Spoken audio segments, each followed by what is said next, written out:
스바냐서의 시대적 배경을 좀 이렇게 알 수 있는데요. 남유다 요시야 왕의 시대에 임한 하나님의 말씀이라는 것을 가지고 먼저 시작하게 됩니다. 그리고 스바냐 선지자는 히스기야의 현손이다 라고도 소개하고 있습니다.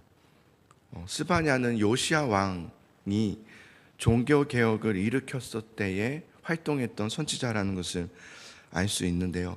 그런데 이 스바냐서라는 이 책은 요시야 왕이 종교 개혁을 일으킬 때가 아니라 일으키고 난 후에, 그런데 종교 개혁이 일어났지만 다시 이전으로 돌아와 버린 이 남유다 백성들을 향한 책망의 말씀이 스바냐서예요.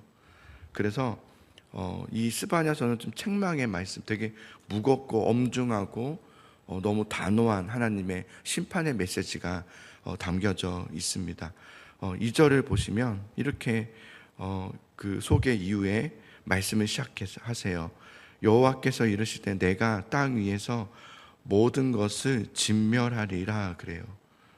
내가 땅 위에서 모든 것을 진멸하리라. 그래서 2절부터 3절까지 하나님의 심판이 임할 것을 말씀하는데, 근데 그 2절과 3절의 심판의 말씀을 보면 마치 창세기의 노아의 홍수의 때에 하나님이 이 세상, 이 땅을 진멸시키셨을 때의 모습과 매우 흡사하게 말씀하시는 것을 보게 됩니다. 3절을 보세요. 내가 사람과 짐승을 진멸하고 공중의 새와 바다의 고기와 거치게 하는 것과 악인들을 아울러 진멸할 것이라.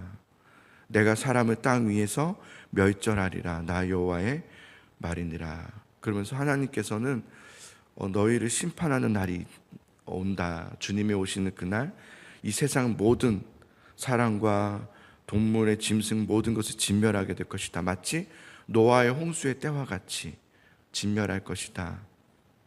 이 말은 결국은 어떤 것을 의미하냐면, 그러니 진멸하게 되는 이 땅, 하나님의 심판을 받아 없어질 이 땅에 소망을 두지 말라는 거죠. 너희여 이 땅에 소망을 두며 살지 말라라 라는 말씀이죠.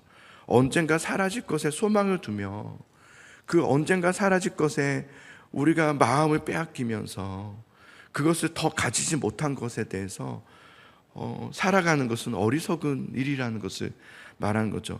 우리가 소망해야 될 것은 뭡니까? 영원히 사라지지 않을 하나님의 그 나라와 말씀에 소망을 두며 살라는 거죠.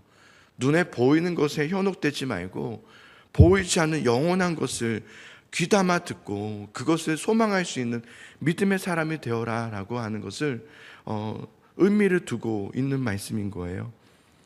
그래서 4절부터 6절을 보면 이제 땅을 향한 심판이었다면 이제 남유다 백성들을 향한 심판을 선언하세요. 남유다는 왜 심판을 받게 되냐면 하나님의 말씀에 공의를 행하지 않았기 때문에 그렇습니다. 그래서 심판을 받게 될 것이다 말씀하세요. 하나님께서 남유다 백성을 심판하신다는 이 말씀이 그들에게는 매우 충격적이었을 거예요. 왜냐하면 남유다 백성들의 마음의 사상에는 이런 생각이 있었어요. 우리는 하나님의 나라의 백성이다. 우리는 선민이다. 선택받은 백성이다. 그러니 우리는 심판받지 않을 것이다 라는 그런 생각이 있었기 때문에 하나님께서 이들을 심판하신다는 말씀에 충격이 있었던 거죠. 근데 여러분 생각해 보세요. 나는 하나님의 부르심 받았다. 나는 선택받은 백성이다. 나는 하나님 나라의 백성이라는 그 신앙이 정말 사실이라면, 정말 나는 하나님의 백성이라는 그 신앙이 사실이라면 반드시 변화와 자라남이 있어야 되지 않습니까? 그게 사실이라면.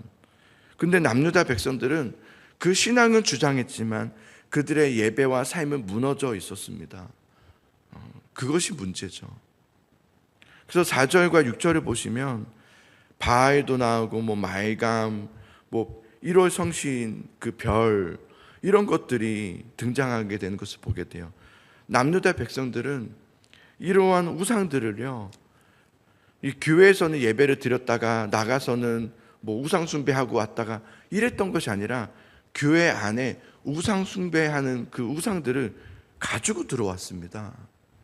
그래서 성전 안에 있었어요. 우상들이. 이게 말이 안 되잖아요. 그죠?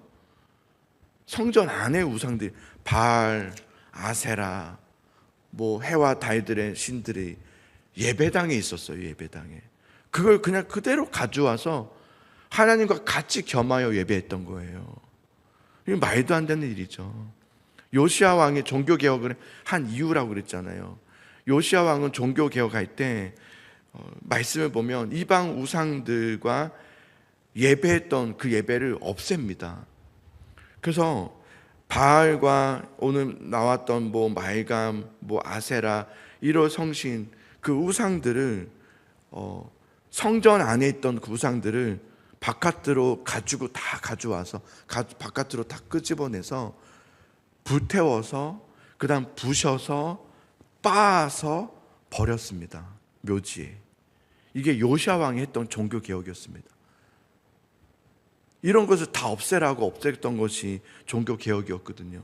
그런데 그 이후에 남유다 백성들은 그것들을 다시 가지고 들어와서 또다시 만들어서 성전 안으로 가지고 와서 하나님과 함께 예배하자라는 거예요. 그러니까 여러분, 그런 거예요. 우리가 예배를 하는데 하나님을 예배함이 아니라 자신의 어떤 것을 가지고 예배하는 거예요. 하나님을 경배하는 게 예배인데 자신의 어떤 목적이 있는 거예요. 예배 때. 그래서 그 목적을 가지고 와서 예배하고 있는 거예요. 하나님은 그것을 꺼내어서 빠라는 거예요. 불태우라는 거예요. 하나님만 예배하라는 거예요. 그것으로 충분하지 않습니까? 그죠? 하나님만 예배하는 것으로 충분합니다. 여러분, 그것을 이루지 못함이 뭐가 문제입니까? 하나님이 나의 왕 되시고 하나님은 살아계신 주님이신데 내가 원함이 되지 않고 내 뜻대로 뭔가 이루어지지 않아서 그게 문제가 아니죠. 모든 것은 하나님의 섭리와 주권 속에 있으면 믿음으로 하나님을 경배하고 하나님 앞에 나와서 하나님 예배하는 게 예배 아닙니까?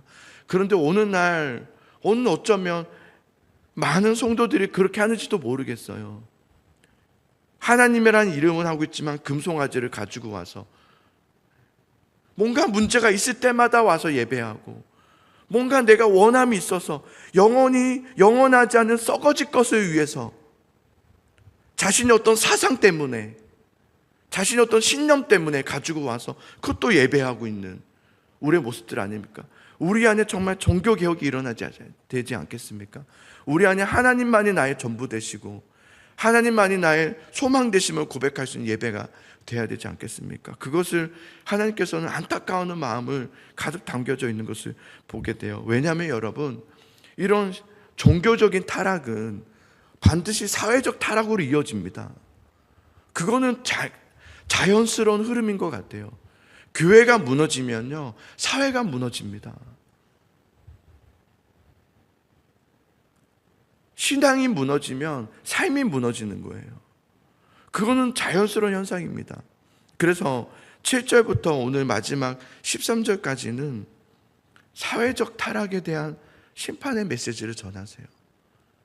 신앙이 타락했으니 사회가 타락하죠. 분열되고 서로의 사상의 주장이 일어나고 하는 것이죠. 지도자들이 부패하였습니다. 그래서 말씀 보면 폭력이 난무하고 하나님의 공의가 사라져 버렸습니다. 12절을 보십시오. 그런 남유다를 향해서 가라앉은 포도주 찌꺼기를 비유하고 있습니다. 포도주의 침전물을 말하는 거죠. 포도주를 가만히 두면 그 안에 밑에 침전물들이 이렇게 찌꺼기들이 남아있는 거죠. 마치 남유다 백성들을 향해서 정체된 신앙을 얘기합니다. 정체되는 찌꺼기와 같다. 마실 수 있는 이렇게 포도주가 아니라 마실 수 없는, 버려야 하는 침전물, 찌꺼기, 정체된 그런 모습을 묘사하고 있어요. 그래서 12절을 보십시오. 그때에 내가 예루살렘에서 찌꺼기같이 가라앉아서 마음속에 스스로 이르기를, 이제는 이렇게 찌꺼기가 되면 이제 이렇게 마음속에 이렇게 생각하는 거예요. 여호와께서는 복도 내리지 아니하시며 화도 내리지 아니하시리라 하는 자들을 등불로 두루 찾아 벌하리니 그랬어. 그들은 마음에 스스로 생각하기를 이제 마음이 찌꺼기 같은 거예요. 찌꺼기 같은 신앙인 거예요. 정체되어 있는 거예요. 그래서 하나님은 복도 안 주시고 하나님은 화도 내리지 않으신다 라는 말을 하기 시작한다는 거예요. 하나님은 지금 우리를 간섭하지 않으셔. 그래서 우리가 하자 뭐 이러는 거예요. 우리가 하자. 하나님이 관여하지 않으시니 우리가 관여하자. 이러한 어떤 자연신론 그 사상에 빠지는 거예요. 이 자연신론 사상이 어디서 나온지 아세요? 창세기 2장에 아담과 하와의 선악과를 따먹는 사건이죠. 그들이 그랬어요. 하나님의 공의가 있었어요. 그게 에덴 동산이었거든요. 근데 아담과 하와는 하나님의 공의가 아니라 자신들이 스스로 판단하겠다고 결정한 거예요. 하나님이 안 하시니 우리가 해보자. 우리가 하나님이 되어서 우리의 공의를 따라가 보자. 그래서 자신 스스로가 하나님의 기준에서 자신들이 기준이 되어서 선악을 분별하자. 우리가 판별하자. 우리가 그래서 결정하자. 무엇이 옳은지, 무엇이 잘못된지를 자신들이 판단하겠다는 거예요. 그게 선악과를 따먹는 사건이었어요. 그래서 자신들이 옳다고 하는 선을 추구하며 살자는 그 발상이 죄의 시작이 됩니다. 그죠? 오늘날도 똑같습니다. 우리는 그런 발상으로 우리가 옳다, 우리가 선하다, 그렇게 해서 우리가 판별하고 우리가 분별하기 시작합니다. 그 죄의 길은 모든 것을 잃게 한다 라는 것을 말씀해 주는 게 스바냐서예요. 우리는 어느 기준으로 와야 됩니까? 우리의 옳음의 기준이 아니라 하나님의 말씀 앞으로 돌아와야 되는 거예요. 왜 세계가 어지럽고 왜 이렇게 혼란 가운데 있는가? 우리가 말씀 앞에 돌아오질 않는 거예요. 말씀을 이용할 줄 아는데 말씀 앞에 엎드릴 줄은 모르는 거예요. 뭔가 우리가 바꾸려고 그러고 우리의 힘을 주장하려고 하는 이 시대를 보게 되지 않습니까? 하나님께서는 남유다 백성들에게 이렇게 무섭게 얘기하세요. 죄의 길에서 돌아서서 하나님께로 돌아와라. 여러분, 하나님의 심판이 있다고 했지만 그 심판에서 돌이킬 수 있는 방법이 있어요. 하나님께로 다시 돌아오는 거예요. 우리의 선을 주장함이 아니라 하나님 앞에 우리가 죄송하다고, 우리가 정말 잘못했다고, 우리가 죄인이라고, 우리 한국교회가 한국교회 우리 성도들이 다시금 회개하겠다고 돌이키는 것밖에 없어요. 뭔가를 우리가 다시금 하는 것이 아니라 주님, 우리가 잘못했습니다. 우리는 아무것도 아닙니다. 우리는 죄인입니다. 우리를 용서해 주소서. 우리의 삶 속에 어려움들이 막 일어난단 말입니다. 그런 일들 속에서 우리는 어떻게 해야 되는가가 아니라 하나님 앞에 다시금 돌아와서 하나님, 우리의 모든 죄를 용서해 주시고, 왜냐하면 여러분, 하나님 우리를 사랑하시기 때문에 그래요. 끝까지 사랑하신 하나님을 믿기 때문에 하나님 우리를 용서해 주소서, 그리고 우리를 다시 새롭게 하여 주소서라고 고백하는 시간들이 필요하겠죠. 스바냐서는 하나님의 심판의 경고의 말씀으로 오늘 이렇게 무겁게 시작해요. 그런데 2장부터 들어가면 하나님의 그 경고의 말씀에 진심이 무엇인지를 말씀해 주시기 시작하세요. 그것은 뭐냐면 내가 너희를 그 심판으로부터 숨겨주고 싶고 건져주고 싶다. 그러니 너희는 누구에게 돌아오라는 거예요? 나에게 좀 돌아와라. 다시금 하나님께로 돌아와라 라는 것을 말씀해 주고 있어요. 사랑하는 성도 여러분, 저는 우리 교회에 어려움들이 있고 힘듦의 그런 상황에 놓여져 있는 분들이 참 감사하다고 생각하는 것은 뭐냐면, 그럴 때 어떤 것을 뭔가를 규합해서 뭔가를 선을 찾고자 함이 아니라 하나님 앞에 돌아오고자 하는 그 모습을 볼 때 저는 참 귀하다는 생각이 들어요.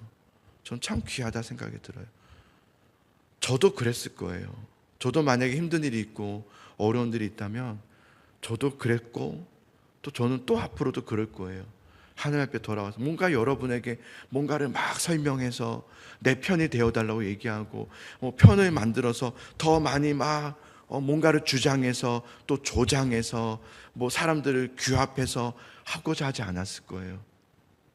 지금까지 그랬고 앞으로도 그럴 것이지만 성도들조차도 그렇게 하는 걸 보면 그렇게 하지 아니하고 하나님 앞에 나와서 기도를 요청하고 또 기도하기를 원하는 그 모습을 볼 때 저는 참 귀하다 생각이 들어요.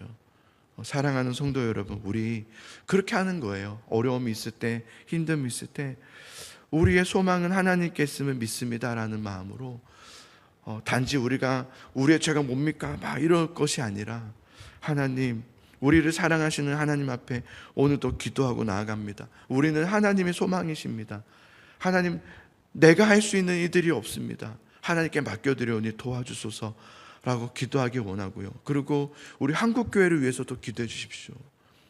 교회는 많지만 정말 하나님 앞에, 말씀 앞에 좀 깨워서 잠잠하게 주님 앞에 말하기보다는 그 말들을 기도로 좀 바꿔서, 뭔가를 주장하기보다는 그 주장을 기도로 좀 바꿔서 주님 앞에 잠잠히 돌이켜보면서 기도할 수 있는 교회들이 될 수 있도록 도와달라고.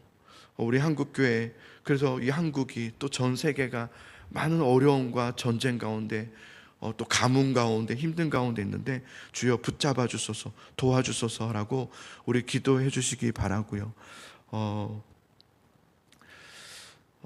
특별히 이제 유찬이, 우리 유찬이가 엊그제 이제 병원 갔다가 이제 항암을 받으려고 했는데요. 혈소판 수치가 75 이상이 돼야 돼요. 그런데 60, 50 막 이렇게 떨어져서 항암을 치료받지 못했어요. 근데 15일 날 한 번 더 검사하고 하는 그 항암이 매우 중요하기 때문에 수치가 올라가야 됩니다. 이 수치가 올라가는 것은 방법이 없어요.